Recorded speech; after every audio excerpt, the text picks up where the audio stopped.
Pengine tuzungumzie hapa siasa, vijana na siasa. Ni kwamba vijana wanaonyesha kwamba kizingiti sana kwa vijana kwenye siasa imekuwa ni hela. Pengine tatizo hili pengine tutalitatua vipi, na kwa mwananchi pengine alichukulie vipi? Maanake ni kama kidogo siasa imekuwa ngumu kwa vijana. Ni kweli. Kwanza nataka pia we mwenyewe nikupongeze. Wewe ni shujaa sana Bwana Julius Mariki, kwa sababu ile age yetu mimi na wewe tulisimama na tukang'ang'ana. Wewe ukisimama Wandamgange ward na mimi nikisimama kiti cha ubunge, na uliaona yale yalikuwa. Lakini nataka kuambia watu wetu wa Mwatate na Taita Taveta, tuamini vijana wetu. Kama hawa ni watoto tuliwasomesha na tukawawezesha na wamekuwa, mbona hatuwaamini kuwapatia uongozi? Kwa mfano bunge la county, vijana ambao walichaguliwa 2022 ni vijana watatu. Wale walikuwa elected walikuwa ni vijana watatu peke yake katika ma MCA. Yes, ambao wako under 35 kulingana na sheria vile inavyosema kijana ni mtu kuanzia umri wa miaka 18 na 35.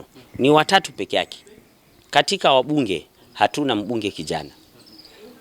Kwa sasa tujiulize, hawa watoto tunawasomesha, tunawathamini, ni watoto wetu, lakini ikifika wakati wa uchaguzi hatuwaamini. Kwa nini tunafanya hivyo? Tubadilishe hayo. Angalia Rift Valley. Cherargei, Senator Cherargei, one of the most popular senators sahi kutoka Nandi, alichaguliwa na miaka 28 tamu yake ya kwanza akawa senator.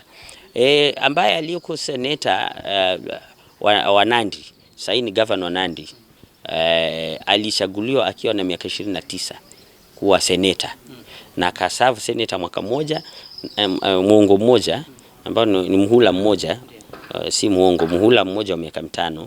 Alafu uchaguzi uliofuatizia 2017 akachaguliwa gavana.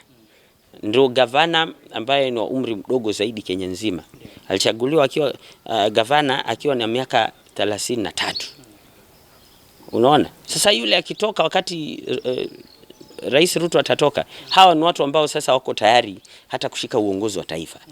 Kwa hivyo Taita na Taveta tujue, wakati hatuamini vijana wetu, ni kama hatutayarishi viongozi kuchukua muhula baada ya hawa kutoka. Kwa hivyo naomba kwamba tuamini vijana, kwa sababu vijana bado hawana kazi, hawana hela, na siasa ni hela. Kwa hivyo Julius akitaka Wandamgange na yeye hana hela, na Bwenyenye aje na hela, Bwenyenye ndo anachaguliwa. Lakini ujue ukimchagua Bwenyenye, akienda kule kwa ile ofisi, yeye atarudisha pesa yake na atafanya biashara yake, atasahau mwananchi. Manake yeye atakuwa anafanya biashara. Kwa hivyo ningependa sana tuamini uongozi wa vijana na tuwapatie support. Pesa tunaweza pewa tukakula, lakini kijana akisimama tumunge mkono. Bora atakuwa ako na sera.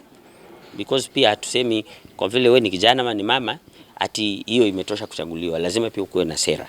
Lakini naomba tuunge mkono vijana wetu.